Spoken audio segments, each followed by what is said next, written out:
Al Matera il derby con il Potenza, la partitissima da sempre una classica del calcio lucano, si infiamma subito appena il tempo di prendere confidenza con il terreno di gioco e il Potenza con Martella dopo uno scambio con Taglialatela è a un passo dal gol, sciupato così.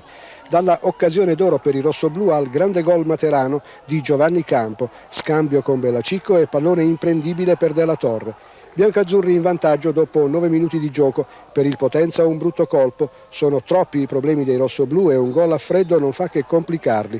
Condemi si sbraccia dalla panchina e prodigo di indicazioni che vengono puntualmente raccolte. Faticosamente il Potenza torna in partita, annulla il divario tecnico rispetto ai padroni di casa, ma niente gol, occasionissima per Sampil con grande risposta di Buono al 35esimo, il meglio del repertorio ospite.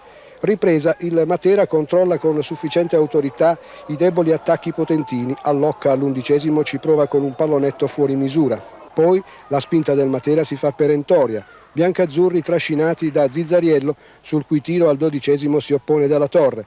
Al 22esimo il tornante biancazzurro è steso in area, rigore vincente battuto da Bellacico che si farà espellere 5 minuti più tardi. Al 26esimo ancora Zizzariello e bravo Della Torre nella risposta. Al 46esimo il gol di Condò direttamente su punizione.